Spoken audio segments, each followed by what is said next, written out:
जय श्री कृष्णा। नमस्कार साथियों, आप देख रहे हैं अपना चैनल भक्ति ज्ञान, जहाँ अधूरी कथा अधूरे भाग्य के समान है।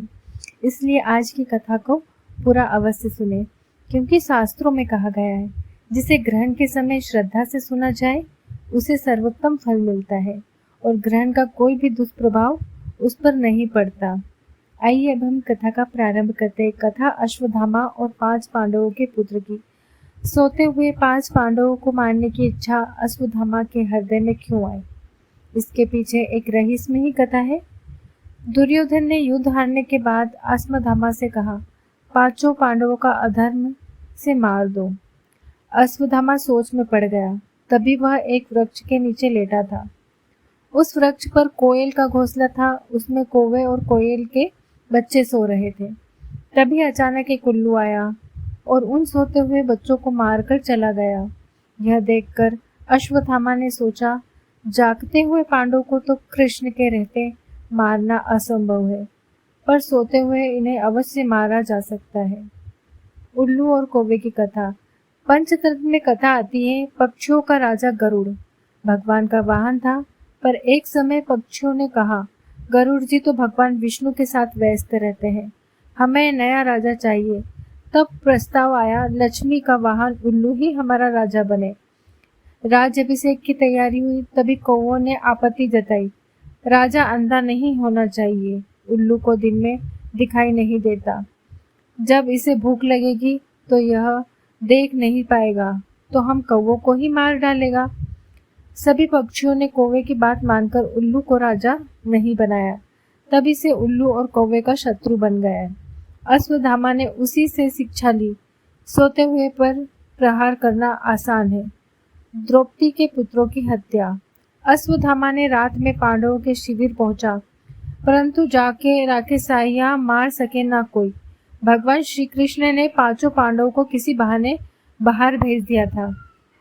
शिविर में द्रौपदी के 5 पुत्र सो रहे थे। अंधेरे में अश्वत्थामा ने उन्हें ही पांडव समझकर मार डाला और उन्हें सिर लेकर दुर्योधन के पास पहुंचा।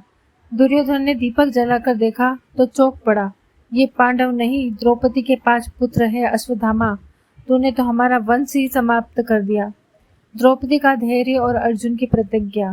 प्रातःकाल द्रौपदी अपने पुत्रों के शव देखकर विलाप करने लगी।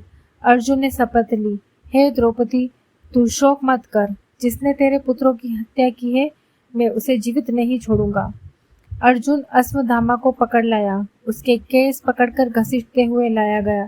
तभी द्रौपदी बोली, अर्जुन इसे मत मारो, ये ब्रह्मा है, गुरु द्रोणाचार्य का पुत्र है। मैं अनुभव से कह रही हूँ, पुत्र वियोग का दुख असहनीय है। यदि इसे मार दोगे तो इसकी माँ को वही पीड़ा होगी जो मुझे हो रही है। मैं क्यों किसी और माँ को अपने जैसा कष्ट दूं। अर्जुन उलझन में पड़ गया। तब श्री कृष्ण ने कहा, ब्राह्मण का वध नहीं करना चाहिए, पर बालकों का हत्यारा भी छोड़ा नहीं जाना चाहिए। अर्जुन, तूने प्रतिज्ञा ली, उसे तो निभाना ही होगा। अर्जुन समझ गया। उसने अश्वत्थामा को मृत्यु से भी बड़ा दंड दिया। उसकी चोटी काट दी, दाढ़ी मूछ आदि मुंडवा दी और अपमानित करके सभा से बाहर कर दिया।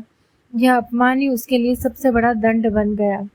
इस घटना के बाद पांडवों ने गंगा किनारे जाकर अपने पुत्रों का पिंडदान किया। वहीं कुंती ने युधिष्ठिर को कर्ण की वास्तविकता बताई। कर्ण तुम्हारा ही बड़ा भाई था, वह मेरा पुत्र था। यह रहस्य सुनकर पांडव स्तंभ रह गए। भाइयों और बहनों, यह कथा हमें सिखाती है कि अधर्म का अंत निश्चित है और क्षमा व करुणा सबसे बड़ा धर्म है। याद रखिए, जिसे ग्रहण के समय श्रद्धा से सुना जाए उसे सर्वोत्तम फल प्राप्त होता है और ग्रहण का कोई दुष्प्रभाव उस पर या उसके परिवार पर नहीं पड़ता। तो ऐसी ही अद्भुत और रहस्यमयी कथाओं के लिए जुड़े रहिए हमारे चैनल भक्ति ज्ञान के साथ। वीडियो को लाइक, शेयर और सब्सक्राइब करना ना भूलें और चैनल को शेयर करना ना भूलें।